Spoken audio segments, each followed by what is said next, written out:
প্রচলিত একটি আয়াতে কারিমা তেলাওয়াত করেছি, যে আয়াতে কারিমা আমরা সবসময় শুনি আলোচনা। সৎ কাজের আদেশ, অসৎ কাজের নিষেধ,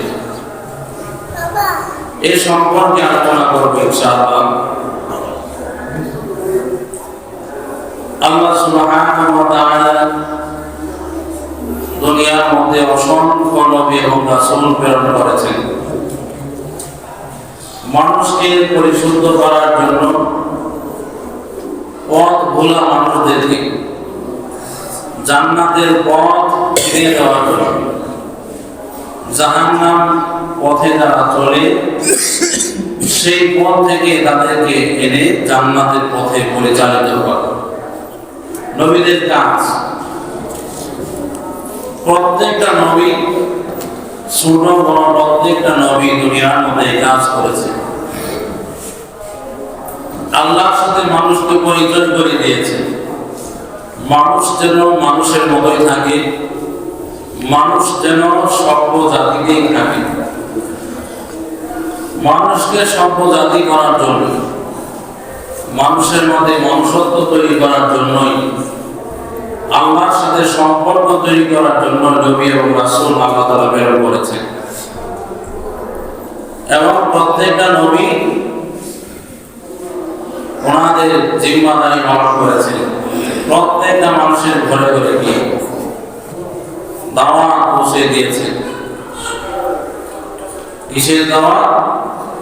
আত্মশুদ্ধির দাওয়াত, আল্লাহর সাথে সম্পর্ক তৈরি করার দাওয়াত, জান্নাতের পথে যেন চলতে পারে সেই দাওয়াত।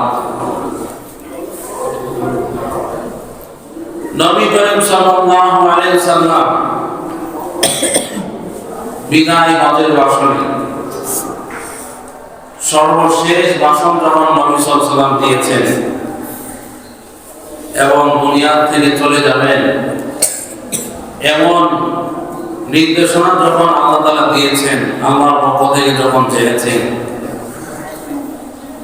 সাহাবায়ে কেরামদেরকে বিদায় হজের ভাষণে লক্ষাধিক সাহাবী উপস্থিত ছিলেন। পয়গম্বর সাল্লাল্লাহু আলাইহি সাল্লাম সকল সাহাবীদেরকে বলেন, আলা আল বাল্লাতু।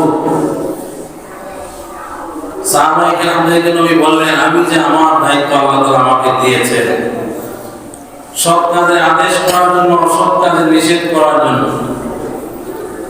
জাহান্নামী মানুষদেরকে জান্নাতে নেওয়ার জন্য, আল্লাহর পরিচয় ভুলে গিয়ে যারা বর্বরতায় রূপান্তরিত হয়েছে তাদেরকে মনুষ্যত্ব তৈরি করার জন্য আল্লাহ তাআলা আমাকে যে দায়িত্ব দিয়ে পাঠিয়েছেন, নবুয়ত এবং রিসালাত, নবুয়ত এবং রিসালাতের দায়িত্ব আমি পরিপূর্ণ পালন করেছি কিনা।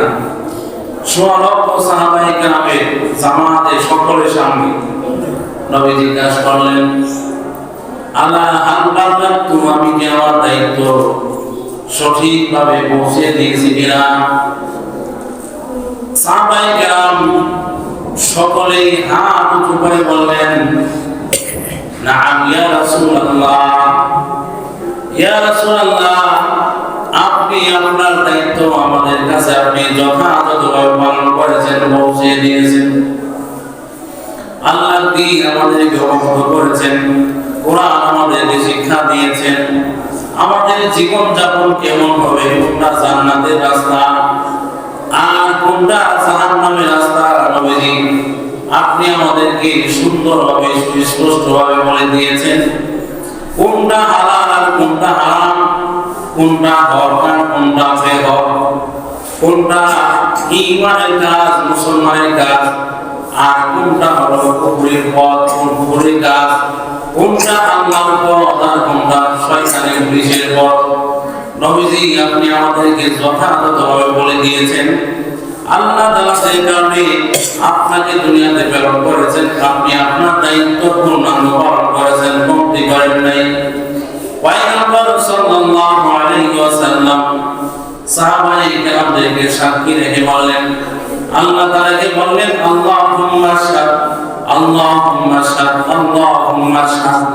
তিনবার বলেন, আল্লাহ সাহাবায়ে কেরাম তারা মতামত দিয়েছে, আমার পক্ষে কথা বলেছে, আমি আমার দায়িত্ব পরিপূর্ণভাবে পালন করেছি। আল্লাহ, এই ময়দানের মধ্যে লক্ষ লক্ষ সাহাবী, তাদেরকে সাক্ষী রেখে আমি বলছি, আল্লাহ আপনিও সাক্ষী থাকেন, আমি আমার দায়িত্ব পরিপূর্ণভাবে পালন করেছি।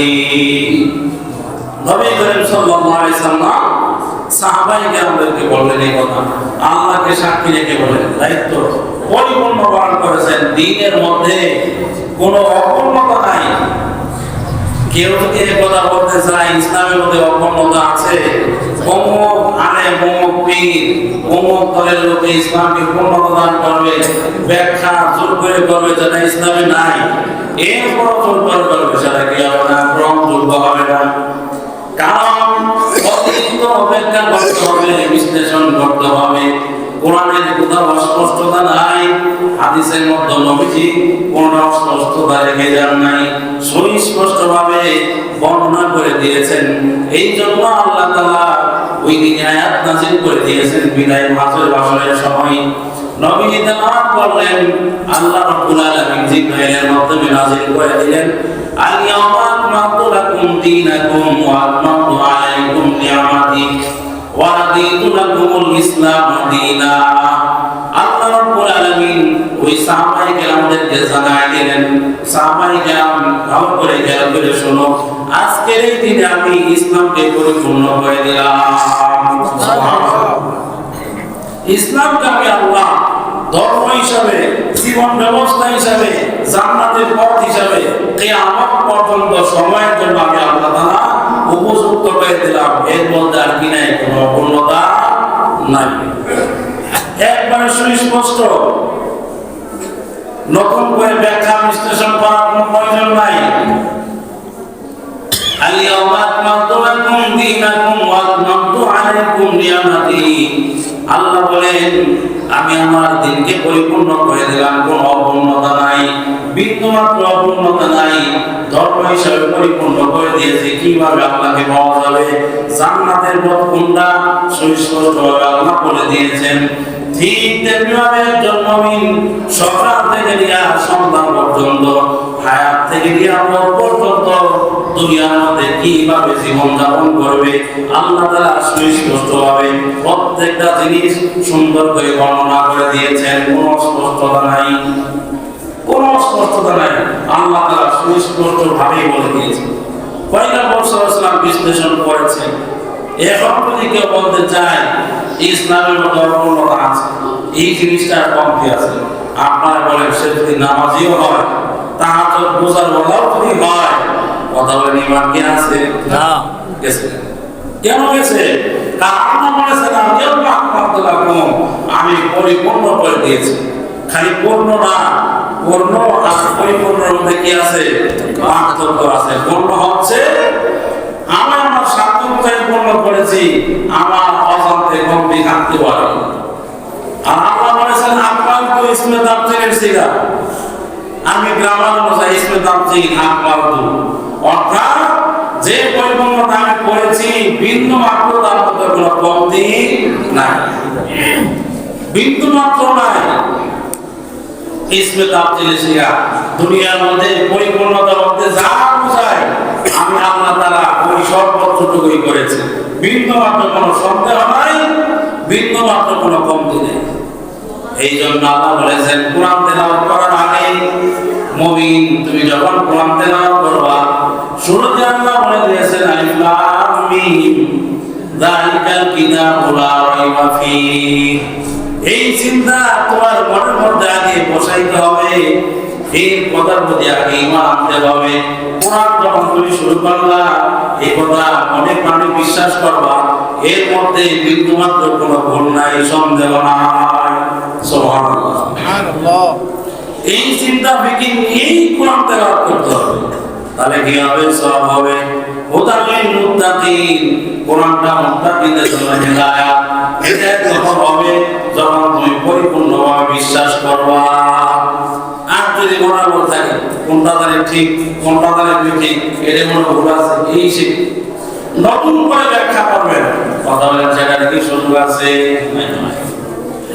এই জন্য এই চিন্তা নিয়ে কোরআন তেলাওয়াত করতে হবে যে এর মধ্যে কোনো ভুল নাই, কোনো সন্দেহ নাই।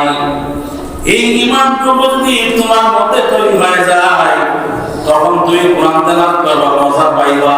তখন তুমি কোরআনের অর্থ পাবা, হিদায়াতের নূর পাইবা। কোরআনের তাফসীর পড়বা, হিদায়াতের নূর পাইবা। আর কোরআনের মধ্যে ওয়াসওয়াসা যদি থাকে, কোরআন একবার কেন হাজারবার খতম করলো, কোরআনের নূর পাওয়া যাবে না, নূর পাওয়া যাবে না। হিদায়াত তো দূরের কথা, হিদায়াত অনেক বড় কথা, কোরআনের নূর পাওয়া যাবে না, সওয়াব হবে না।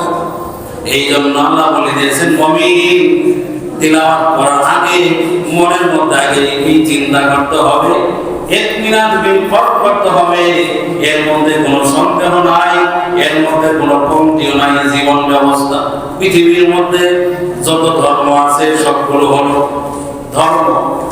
কথা বল, সবগুলো কি ধর্ম? ধর্ম মানে কিভাবে ইবাদত করবে।